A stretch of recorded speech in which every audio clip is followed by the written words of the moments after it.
Camp রেখে আমার একটা ফটিক সাইকেল ছিল, আমি সাইকেল নিয়ে সব জায়গায় আমি চেষ্টা করেছি যোগাযোগ করার। যুদ্ধের একটা পর্যায়ে আমরা চেষ্টা করি থানা আক্রমণ করার। আমি এমনও দিন আছে 300 মুক্তিযোদ্ধা একদিনে এই থানা আক্রমণের জন্য একত্রিত করেছি, কিন্তু বিভিন্ন দলের বিভিন্ন মত বিভিন্ন যুক্তির কারণে সম্ভব হয়ে ওঠে। আমার রাজাকার এবং পুলিশদের মধ্যে আমার কিছু দূত ছিল, গুপ্তচর ছিল, তাদের মাধ্যমে আমি সংবাদ সংগ্রহ করতাম।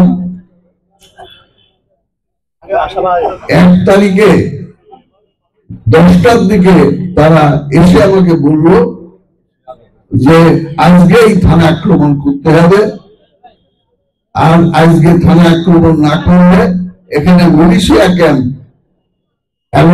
মিলিশিয়া ক্যাম্প স্থাপন করবে। মিলিশিয়ারা এসে গেলে আমাদের যুদ্ধ করাটা আর একটু কঠিন হয়ে যাবে, অতএব আপনাকে আজকেই আক্রমণ করতে হবে। আমি তখনই আমাদের সীমিত সংখ্যক যোদ্ধা ছিল, তাদের সাথে আলাপ আলোচনা করে ওই দিনে আমরা 7 জন আর স্থানীয় 2-4 জন নিয়ে আমি সিদ্ধান্ত নিলাম যে আজকে থানা আক্রমণ করব।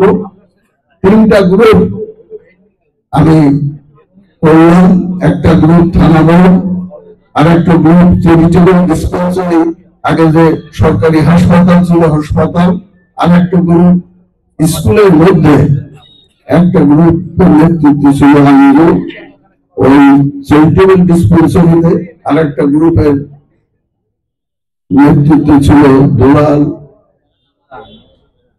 রবিউল ইসলাম এরা, আর আমি ছিলাম স্কুলের ভিতরে।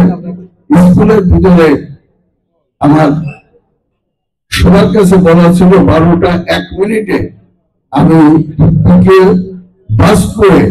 বাস করলে বিরাট শব্দ হয়, এই শব্দটা আমরা ওপেন করবো এই জন্যই যাতে ওরা আরো ভয় পায়। পিকে বাস করার সাথে সাথে ফায়ার হবে এবং তখন থেকে আমাদের আক্রমণ শুরু হবে। আমি 12টা 1 মিনিটে পিকে বাস করার সাথে সাথে আমাদের 3টা গ্রুপ থেকে হালকা ফায়ারিং শুরু হলো। আমরা 1টা-2টো ফায়ার করলে ওরা 100টা একেবারে ঝাঁকে ঝাঁকে গুলি দিয়ে ভয়ে ফায়ার করতো।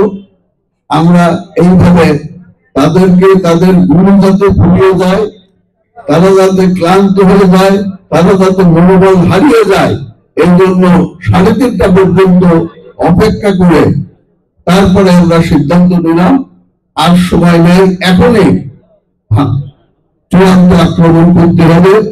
আমি অনেককে দেখিয়েছি, আমি ওই স্কুলের তখন একটা গ্যালারি ছিল মাঠের পাশে, ওখানে করে গুলি করছি, ওরা একটা গুলি করলো একেবারে আপনার ওয়ালের সাথে লেগে আমার পাশ দিয়ে বেরিয়ে গেল। আমরা সবাই আমাদের বাংকার ছিল, একটা ছিল এখন যে পশু হাসপাতাল, ওইখানে ছিল ওদের প্রধান বাংকার। এই পুকুর পাড়ে ছিল এখানে যে কুসুর বাগানো আগ বাড়াই করা কলের একটা ছিল, ওখানে ছিল একটা বাংকার এখানে। এবং আমরা থানার সামনে দিয়ে আমরা গুলি করে কিছু কিছু মুক্তিযোদ্ধাদের গ্রহণ করে এগিয়ে দেওয়ার চেষ্টা করলাম। তবে আমাদের সবচাইতে আগে মুদাচ্ছির আলী আঞ্জু ওই পশু হাসপাতালের ওখানে যে বাংকার, এই বাংকারে যে গ্রেনেড দেখাইছে তোমরা এখনো সারেন্ডার না করলে গ্রেনেড বাস্ট করলো, এবং তখনই তারা সরগোল ইয়ে করলো। ওখানে প্রায় 15-16 জন ছিল, যে আমরা মারা যাচ্ছি, সারেন্ডার করো সারেন্ডার করো সারেন্ডার করো। তখন সবাই বললো আমরা সারেন্ডার করছি, আমাদের আর গুলি চালাবেন না, আমরা অস্ত্র ফেলে দিচ্ছি, আপনারা আসেন, আমরা আপনারা যেখানে নিয়ে যান সেখানে যাবো, আমাদের অস্ত্র নিয়ে নেন। তখন আমরা সম্ভবত 4:30 বাজে আমরা থানায় যেয়ে আমরা যত রাজাকার ছিল